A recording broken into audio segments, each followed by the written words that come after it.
Hello, hello, hello, and welcome to the Rumble and Roar podcast. I'm your host, Lenoria, and I have a special guest. Yes, ma'am, every guest that comes on my show is special to me, and I'm always excited. I say this all the time. I'm so excited because I am. I'm grateful, I'm humble, and this topic today is a really good one, guys. And I have with me Millie, who is a dear friend of mine, and our title today is Surviving Real Life Tragedies. And I bet you guys are probably thinking in your mind, well, everybody has gone through tragedy, or everybody has gone through some hard times, but when we talk about tragedy today, we're talking about some serious tragedy. We're not talking about, okay, you were in a car accident and you had a fender bender and you had whiplash and you got a little check or something and all was well and all is good with everything. No, we're talking about life-changing. Oh my gosh, it sticks with you forever. She's going to share some of her stories. I'm going to share some of my stories. And we hope that we're going to be able to help anyone out there that is going through some hard times, not just hard times, because I think we all are in hard times with this economy and this inflation, all this stuff. We're probably all going through the same. But no, I'm talking about some real difficult times and tragedies that you feel like, okay, the grass is not greener and the light just don't seem like it's going to shine and all of that. It does. You just got to keep on keeping on. Yes. And just trust God. Okay. So, yes, we're going to talk about real life tragedies. Let's see. What's the difference between tragedy and a disaster? Because we got to say that, because some people might think that a disaster is a tragedy, but it is in a sense, huh? Somewhat. Yeah, somewhat. But okay, so tragedy refers to any event or situation that is deeply distressed, particularly one that is caused by human action or choice. Yes. So when you have a tragedy, a human action or a choice, a human did it, right? I hope I'm saying this stuff right. We're just talking, y'all. Yes. We're just talking. Okay, and a disaster refers to a sudden, unexpected, and often catastrophic. That's what I'm trying to say. Girl, let me tell you. Look, Millie hadn't been here, but I hope she's been watching, because I would chop some words up. I know what they are. I can read, but my tongue gets twisted. And I can't even pronounce the word, but I know what it is. Say catastrophic. Catastrophic? Yep. This is terrible. I shouldn't even do that to myself. Okay, event that causes widespread damage, demonstrated or is lost or life. Yep. So that's the difference, guys. But I had to tell you what the difference was, because when we started talking about our tragedies, I don't want you to say, well, no, that was a disaster. Actually, it's almost tomato. It's almost like the same difference, really. To us, it may seem like it's the same. Okay. Yeah. Let me see. Should I go first or should I let you go first? I think I'm gonna go first, Millie. Yes. I think I'm gonna go first. Yes. Tragedy.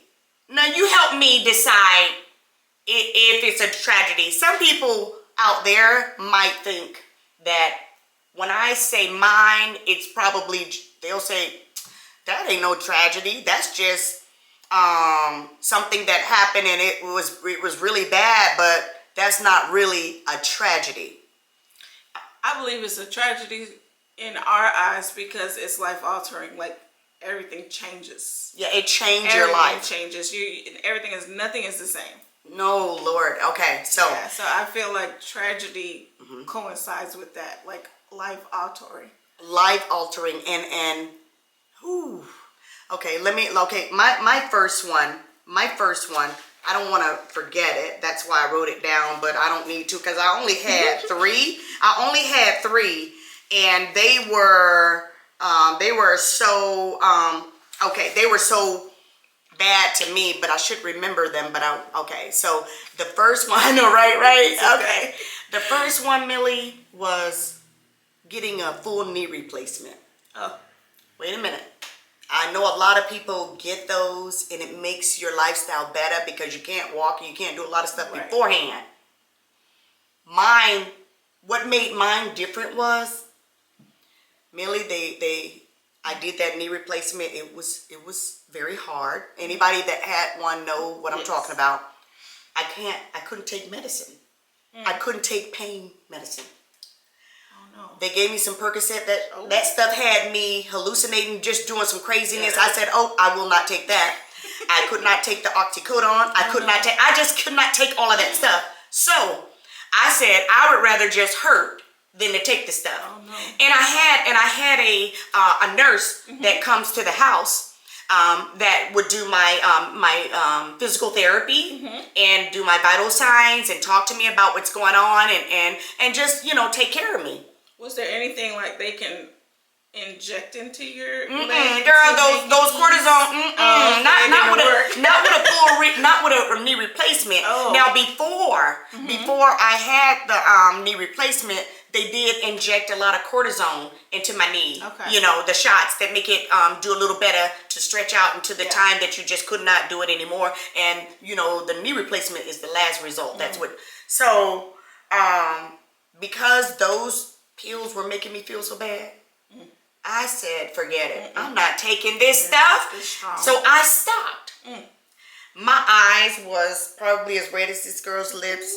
Millie, I got up and I was in so much pain till I only a person that has gone through this kind of pain can relate. Yes. I can say this to you all day, every day, but if you didn't wear my shoes, if you don't know, you just don't know. Yeah. But the pain was so bad. I could feel it in my arms, in my hand. It had nothing to do with my knee. Everything was hurting. It was terrible. And so I was like, I'm still not going to take it. I'm not going to take it. I'm going to bear it. And when the nurse got to the house, she did my vital signs like she do before we start our PT. Yeah. She looked at me and she said, oh my God. She said, what is going on with you? She did. She was like, what is going on with you? Yeah, because I bet that pressure. Oh, look at you. You already know. My blood pressure was so high. She got nervous. She said, we're going to have to do something. She said, I'm going to have to call my boss. And I'm looking at her like I already knew what it was. Right. Because I was in so much pain. It was like, girl, even talking about it now is bringing the brace back. I'm like, because I was in some serious pain. And she said, I'm going to have to call my boss because you are on the verge. No, she told me I was on the verge of having a stroke. She said because and you know what? I never knew that when you take your blood pressure, one line says the pain and one line says something else. I didn't know all of that stuff. But I look, you're going to learn today. All right. So she told me, she said, your blood pressure is so high. You're on the verge of having a stroke. You're going to have to do something. She said, what happened? Because I had been doing so well. I said, those pills happened. I'm not taking those things. They make me just crazy in the head, and I would rather have the pain. And my brother, J.C. Andrews, in Orlando, I always call him Dr. Andrews. I'm like, what should I do? He was like, nobody, Nora. Nobody goes through that much pain, Nora, and don't take no pain medicine. I said, well, I do, because I don't like nothing altering my mind to where I can't pray. Girl, I couldn't pray on that stuff. So I said, I'm not taking it. And she was like, okay. So long of the short, it was terrible. That was a tragedy to me. Do you consider that as a tragedy? For you, yes. Okay. Okay, so this one, a lot of people probably think that it is normal, and I'm sure a billion women have gone through this, and even more. But when I said I'm talking about my tragedies, I'm talking about mine. Yes. When I was pregnant, and I had my babies later in life. Okay. When I went into labor, long or the short, I was in the hospital and I'm laying on in my bed, and all I remember is I could hear, just think in your mind, somebody with their foot kicking the door in, boom, like that. That's all I remember. I was in a deep sleep, but I knew I would wake up every time I had a contraction. Right. But I heard a big boom. And so I opened my eyes and I'm looking. And the only thing, Next thing I know, it's a lady doing me like this, just rocking me back and forth like this. And then with claustrophobic, which I don't like, she grabbed the daggone oxygen and put it on my face. So of course I'm swinging because I'm like, that's too much. What are you doing? So I'm swinging, and she was like, calm down, and she's rocking me. And she said, we got to make a decision. We got to make a choice. We got to do this. We got to do that. And she's putting the stuff on my fingers. She's just, and then it's like, it was like a dream. It was like probably about 7 people around me, around my bed, looking down at me like this, and I'm looking up, and I'm getting ready to cry. I'm like, what's wrong? What's wrong? And she said, don't get upset. Don't get upset. Stay calm. Stay calm. And then they opened up like this. They opened up. The people opened up, and here it is. It wasn't my doctor. It was, I guess, the doctor on duty came through. And when he came through, he looked at me, and he grabs my hand, and he goes, we have to make a decision. My heart went boom on the outside of my chest. And I said, please save my baby. Just save my baby. It took me forever to have one. Please, please, please. And he did like this.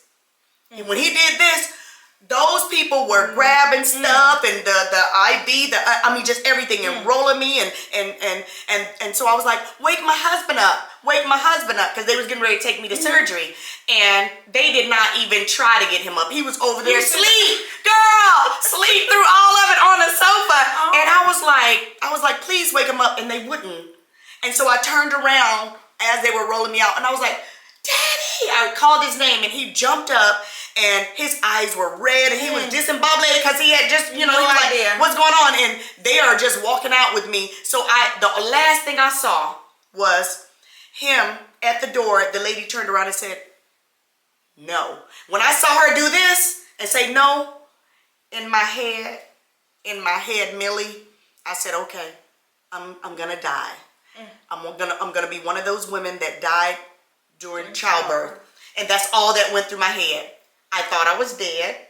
Yes. When I woke up, my mother, I know this is going to be funny, my mother was holding my son, and she had breast cancer, and so she had to wear wigs at this point because all of her hair was gone. My mother was holding my son. I'm laying down in the bed. The wig was sideways. It was a blonde wig, and it was sideways. And I'm looking at her, and I saw him. She said, look what you did. And I did like this. I said, I'm not dead. Because look, no, I'm serious, Millie. I knew I wasn't dead because I saw my mother. Right. If I had saw my grandmother, I would have been dead. I knew I was dead. But when she said, look what you did, and I said to her, I didn't even say anything, but I'm not dead. And she said, no. And she's holding him doing like this. And I said, he looked just like me. And then I just went right back out. Right. And that was the second one. I'm just going on and on. Y'all just enjoy this show. Yes. Just enjoy the stories, because these are tragedies to us. That was a tragedy to me, but I'm sure that a lot of other women probably had similar or worse in labor. Labor is probably up there with a whole bunch of women. Yeah. So, but I don't want to downplay it. It was a tragedy for me because I thought I was dead, or I thought my son was gonna die, and they did say that we were in danger. That's why they wouldn't let Danny in there. And this last one, I'm gonna try to get through it, and if I can't, I'm just gonna stop, and I won't go any further with it, because I do get seriously emotional with it, and anybody with a pulse would too. My mother and father, coronavirus, they both passed in 2020, and I'm just gonna make this this story short, because I can't really talk a long time about this.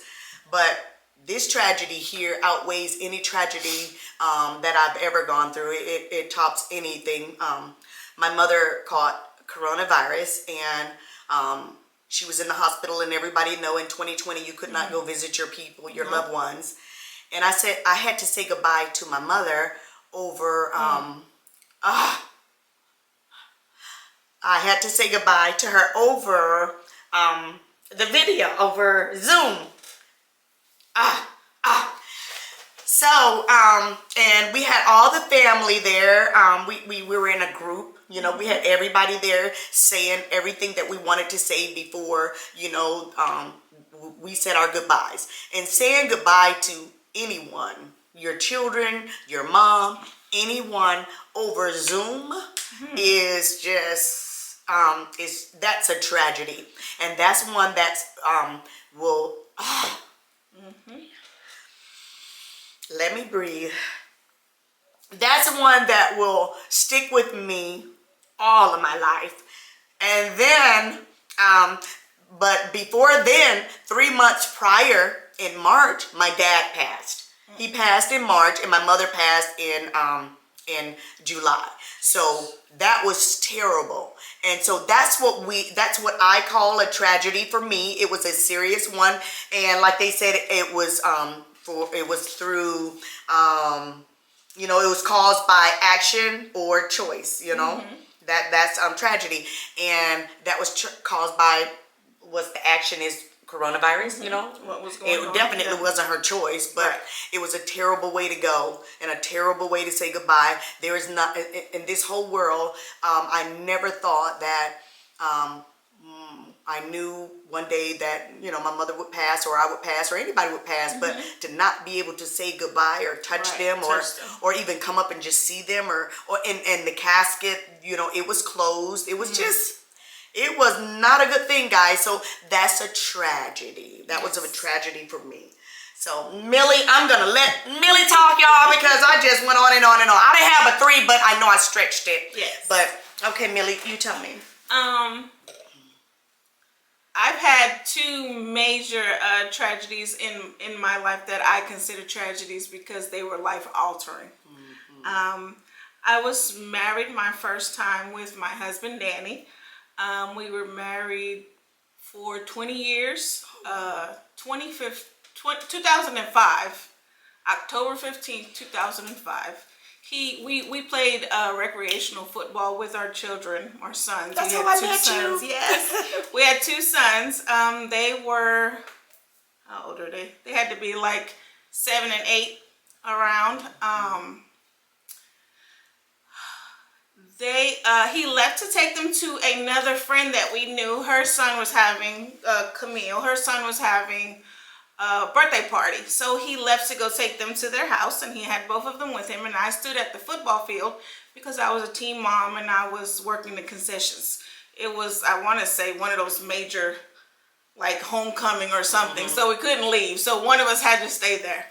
And so it was taking him a long time. We were at the field from like 8 o'clock in the morning. It was like 6 o'clock by then, and I'm waiting on him to come back and pick me up.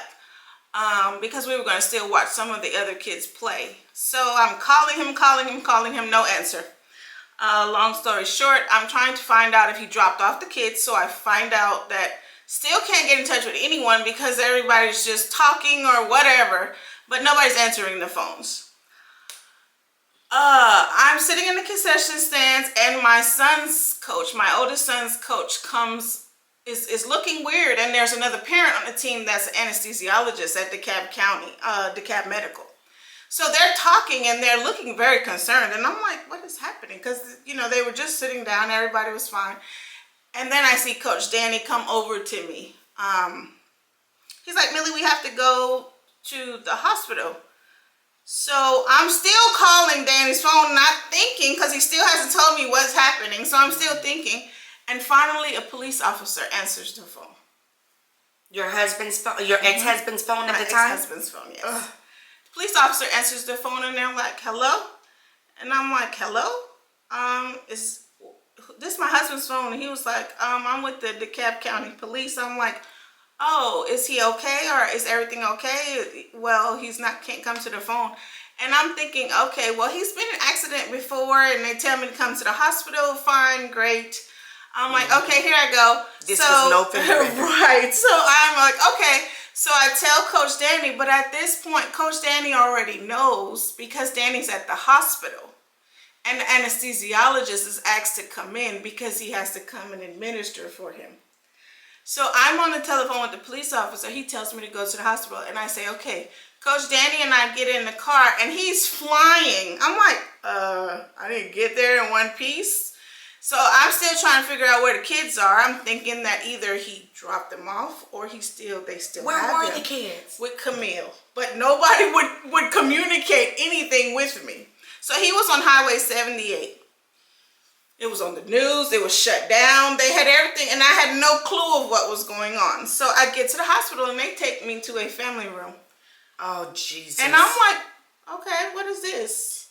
And then people start coming. I get coaches coming from everywhere. His mom came. Friends are coming. And I'm like, what is going on? I still don't know who he is because they have him as a John Doe because his wallet was wherever it was. So finally they link that he's with me, and they're like, okay. So his mom finally gets there, and the doctor comes out, and I'm in there, and I'm sitting in there, and they just start talking. You know, doctors don't have that bedside manner. So some of them, they really don't. I haven't met one yet. Okay. So he just starts talking from the top of Danny's head to the bottom of his feet. Literally from the top to the bottom, there's something wrong. The top of his head is swelling. It's the size of a basketball. Jesus. We have his hand was hanging on his wrist. So he holds the truck. He always had his hand out the window like this. So his hand was mangled so bad that they just couldn't do anything with it. So they had to take that off. His elbow is shattered. Nothing they can do with that. Femur bone broken. Ribs broken. We had cuts all over. But the only thing that saved him was that he was in a seatbelt. It was a negligent driver, where there goes the tragedy is the human cause is a negligent driver from Florida, minimal insurance, driving to Stone Mountain Park.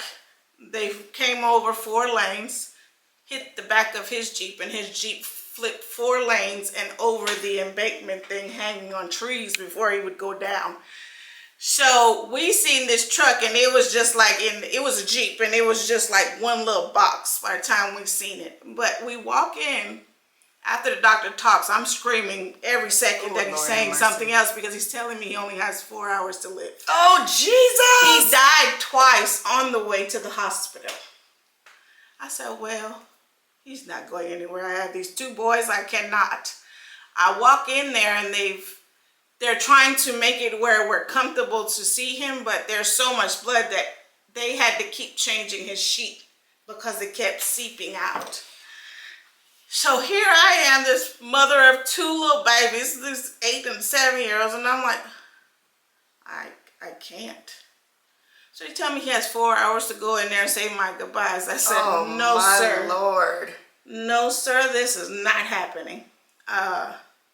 So we stay in the hospital. Here we are. They come in 4 hours later. Well, let's just see how he does the rest of the night. My hands are shaking. I said, you just told me he was going to die. I said, he's not dead. So can you just fix him? Just fix him. Right. Whatever you have to do, just fix him. So we were in ICU for approximately 3 weeks on medically induced coma.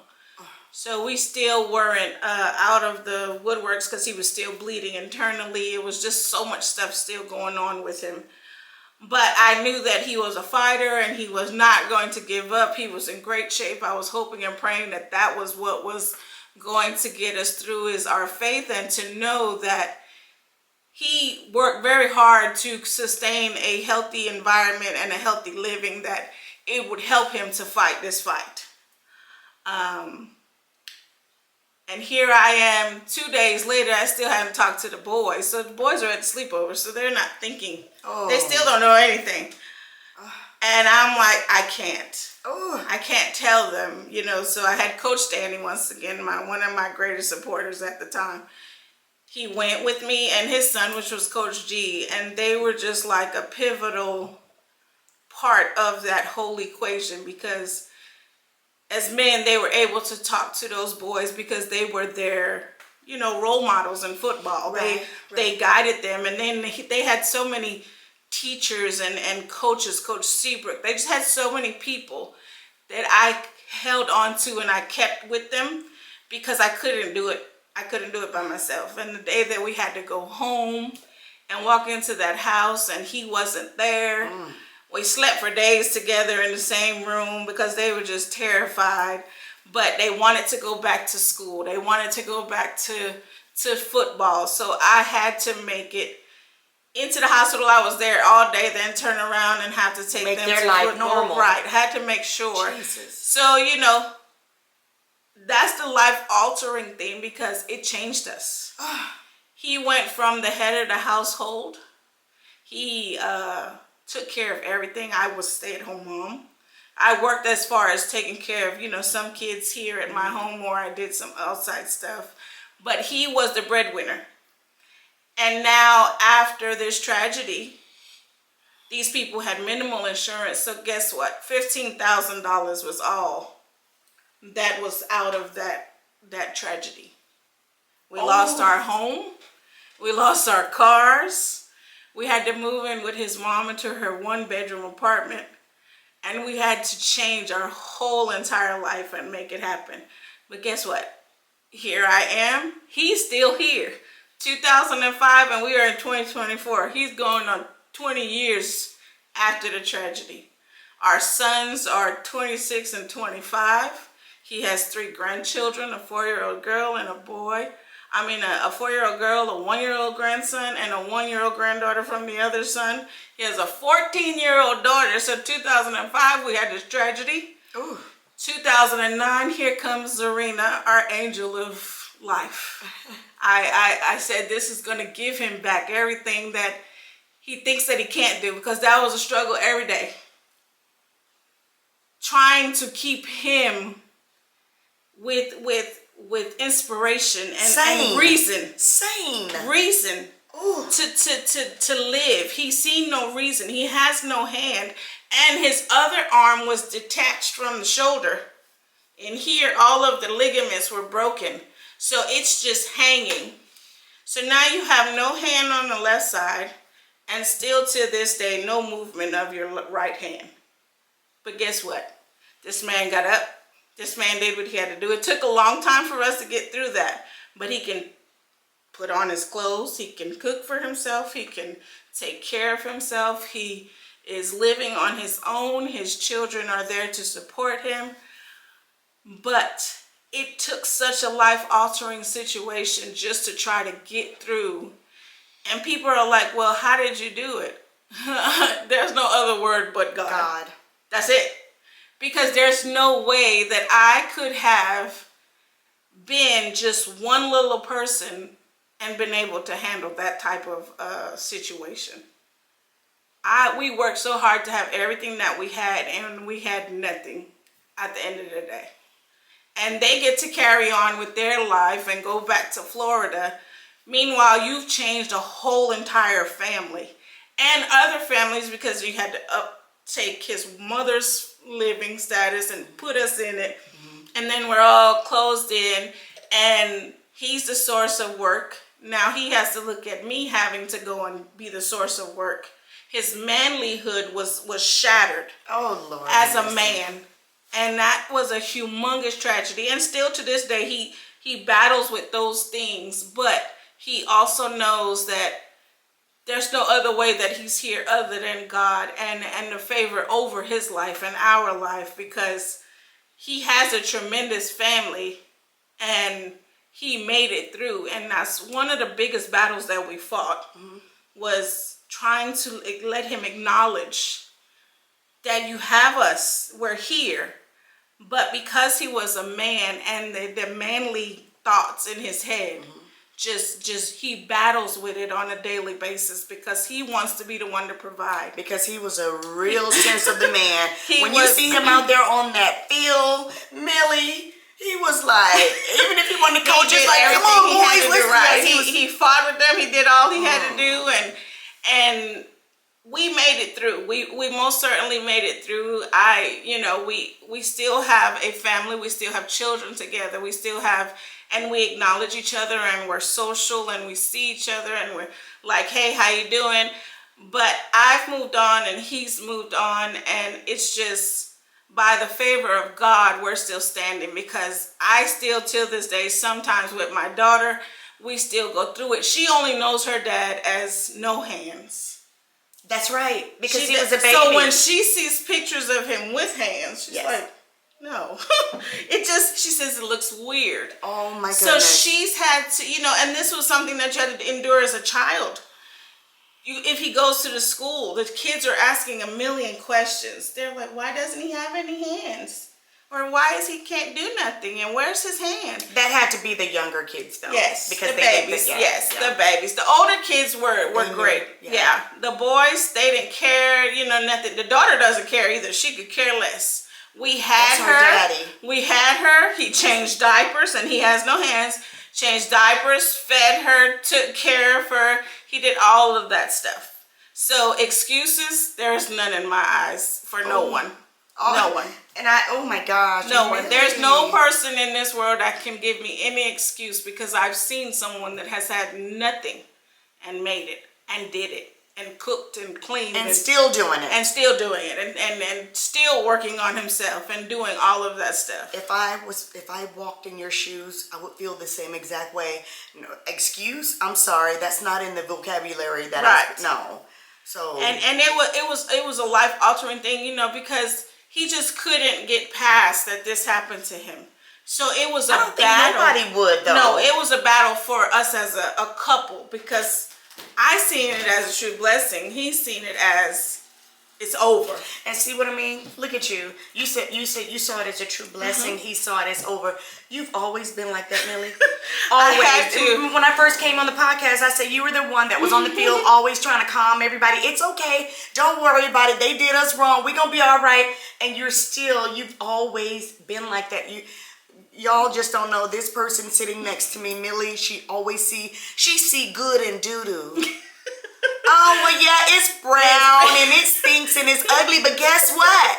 If you didn't do it, you would be messed up in your body. Your face will break out. She's that one that will find the good in everything. Oh, my goodness. That story right there, my legs was down here doing like this, and I was trying to stop them from shaking, but anyone with a pulse could listen to that story and be like, okay, whatever I'm going through, I know I can make it. I can make it. But I know I saw something else not long ago. You went through something else that is anyone that has gone through it as well. I can't even. You're just Superwoman to me. This is Superwoman sitting next to me. She didn't wear her cape today, guys.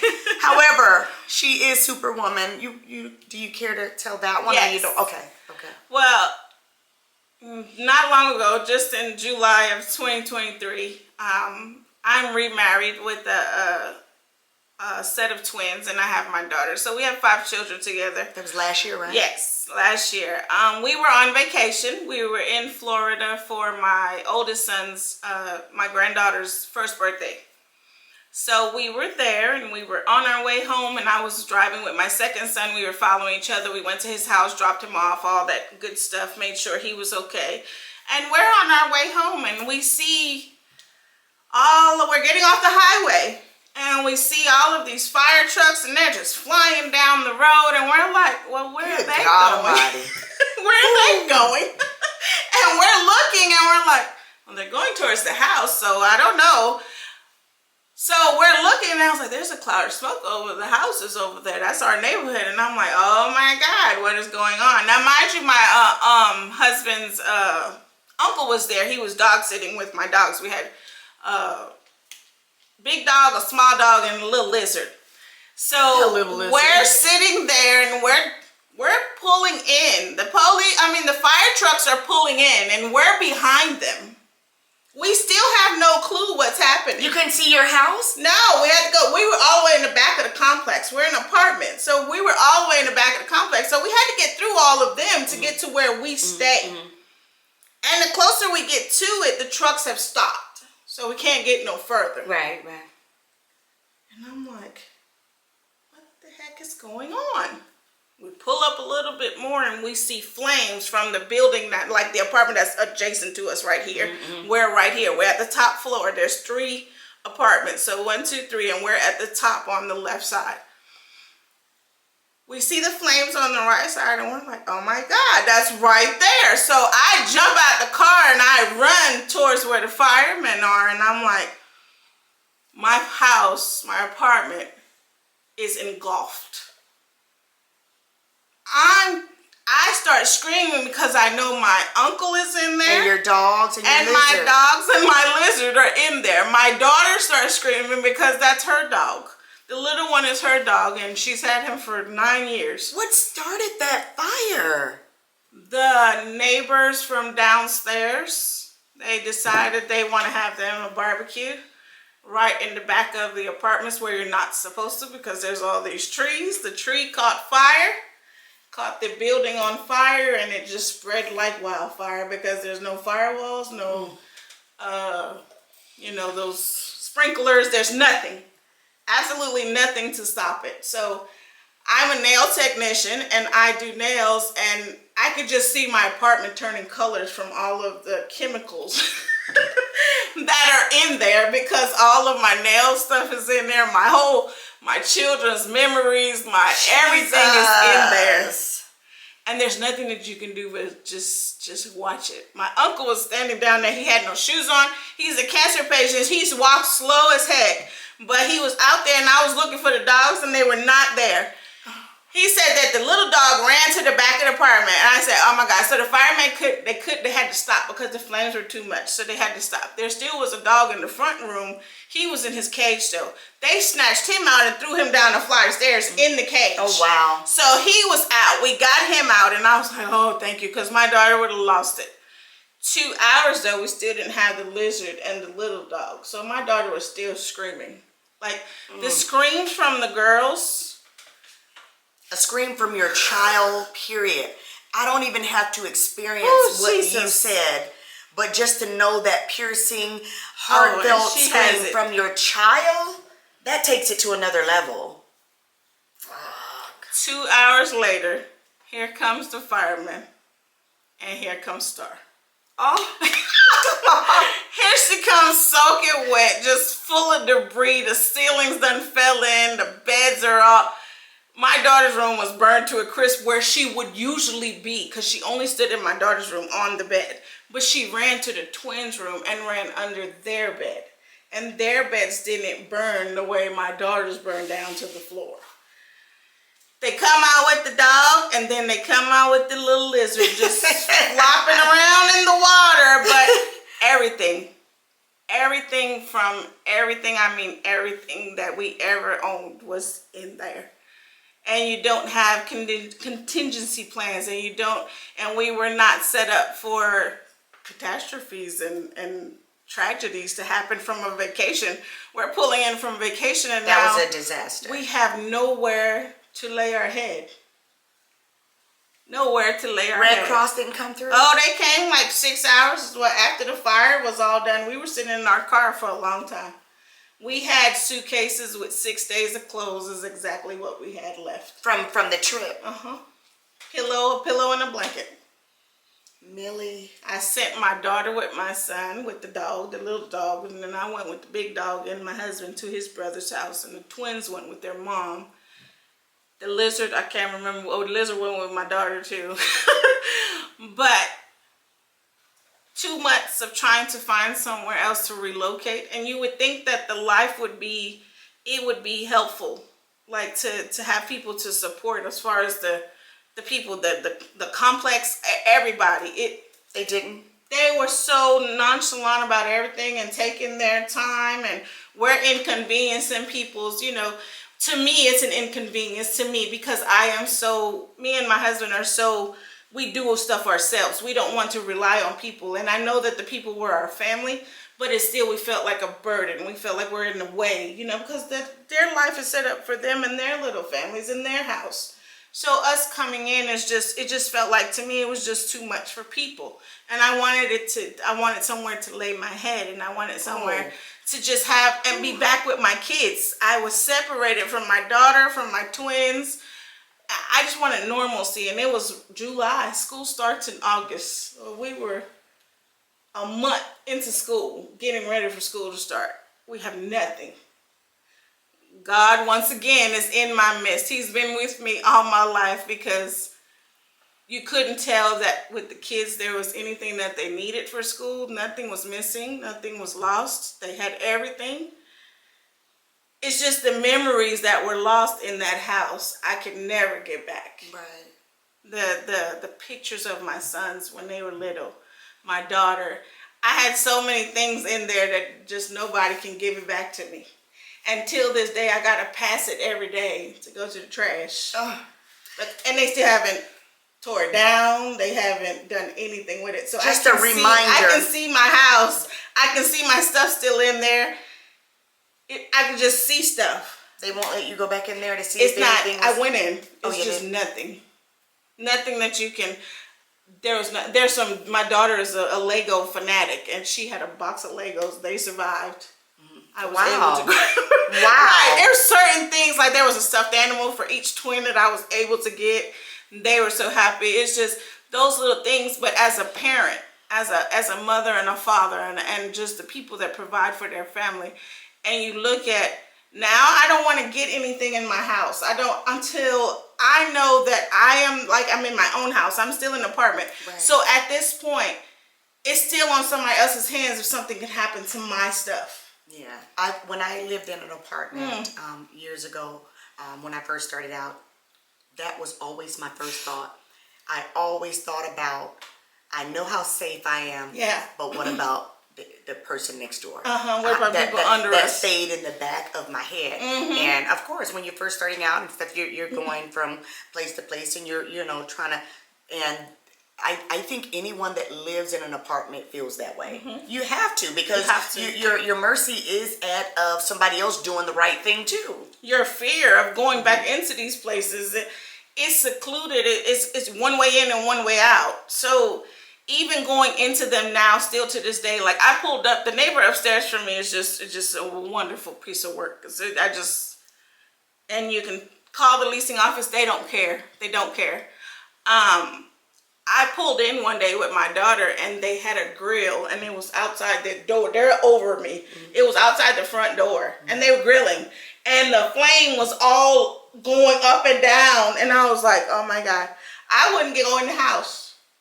I wouldn't go in the house. So this is after your fire? Yeah. And this is in another building, and we're in another building because the whole building is gone. Oh no, that would have... And I was out there, and I was fussing and cussing. That would have freaked me out, first of all, because when I seen the orange, because that's all that I remember is the fire. Right. When I seen the orange, when I was turning the complex, it was at night, and I was like, not again. They're not even trying to be careful.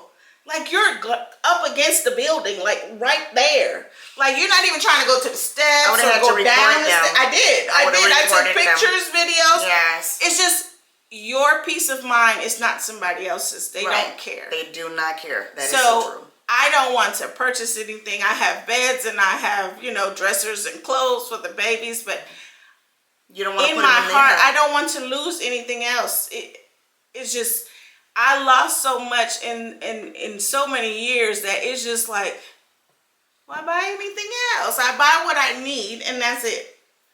Because I don't want to be in the mercy of someone else's hands again, and I lose everything. Yeah. And then you have that limited insurance because you're in apartments. They're not going to cover anything.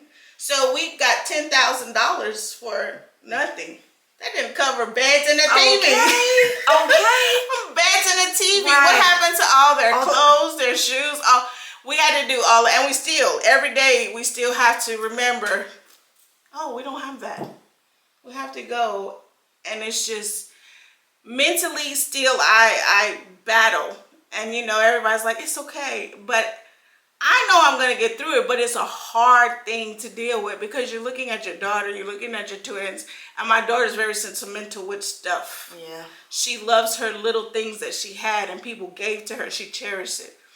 And all of it is gone, and she just sometimes just looks at me, Mom. I'm like, and even if you were to purchase them over again, it's not going to mean the same because it's not the like same. The stuff my dad gave me. If somebody burned it up or stole it, you can buy me 50 of them. It doesn't mean the same because he didn't give it. So I get it. Right. Oh, Millie. Right. the cape that she wears. And she is my mini me. My daughter's my mini me. And I tell her, I said, I wish I had made you a little bit stronger than I was. She was like, Mama, you're strong. I'm like, no, you need a little bit tougher skin because you're sentimental like I am. And I'm like, I want you to be me with half of the tears. But she's not. And I wouldn't take it away from her. But I'm like your it's daughter. just like my girls, strong. my twins too. And I've had them since they were 6 months old. And it's just like, there's nobody that can tell me that they don't know that you can overcome anything. You can overcome adversity at any point. There's so many things that both of them have encountered and seen on their own lives that they're able to know, I can make it. I can do this. It may be hard. That road gonna be. Were your sons living with you in the house when the apartment? No, they weren't. No, they're older. So okay. DJ was in his house and Prudencia was in his. Because I was going to say that would have been a double tragedy for them as well. You know, because they remembered the dad. DJ sat on the grass and was with me at the moment, just watching. And Prudencia was on the phone with me, and because nobody could understand, I had just left, Florida, and I was just on the phone with them, telling them I'm 20 minutes from home, ready to get in my bed and take a shower. And I was like, oh, Jesus. And They have things here that says tips for coping with tragedies and loss. Okay. I'm going to ask, were these some of the things that I know that you did because you wear the cape. She's a superwoman.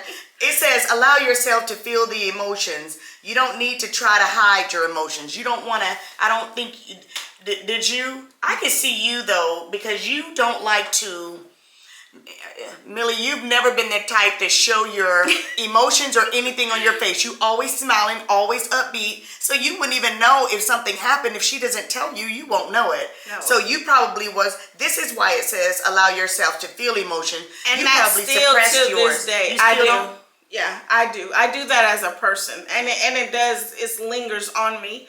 And that's what some of my struggle is, because but I do acknowledge that they're there, and if I know that I actually need my help, I'll go and talk to a therapist or someone. So I know how to, as a child and growing up with stuff that happened then, I know that they got me through along with God, and I had to learn the God process as I got older, because as a kid I knew he was there, but I always questioned why would he let me go through some of the stuff that I went through, because he is the one that got me through, but I didn't learn that until I was older.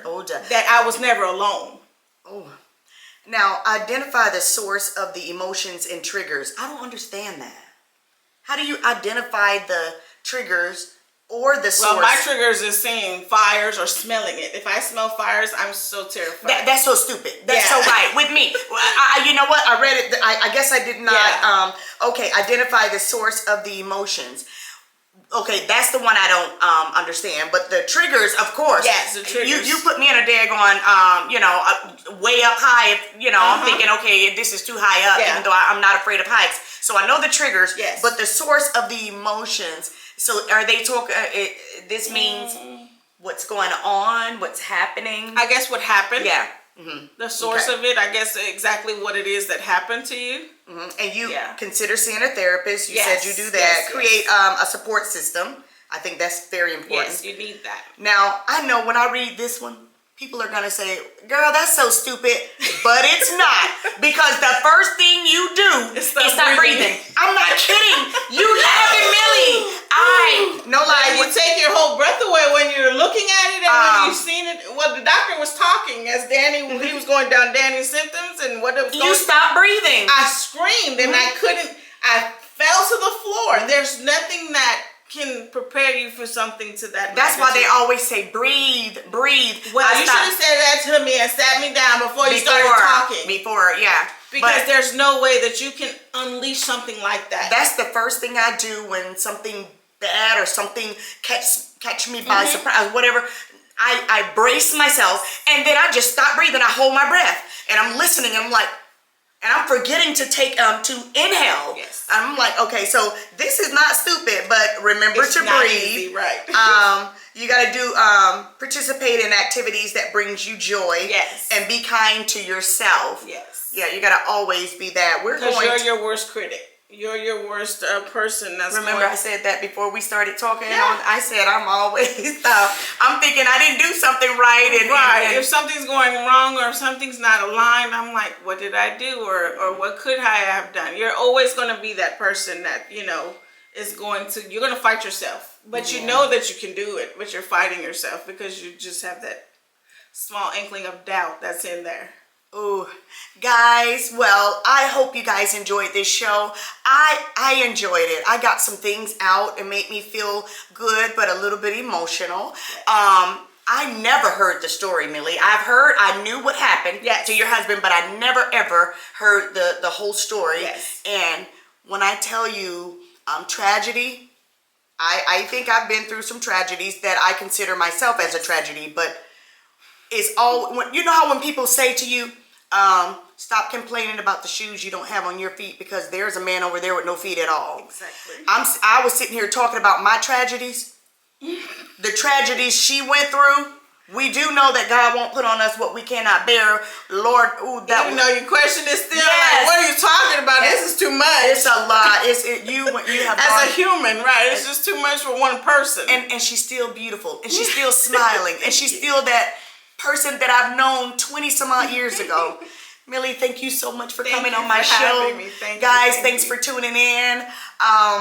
We appreciate it. If just let us know how you feel, and if you've gone through anything and you want to share it with us, DM us. And as always, feel the rumble and listen to the roar, and we'll be back next time. Yes. Bye-bye. Bye-bye.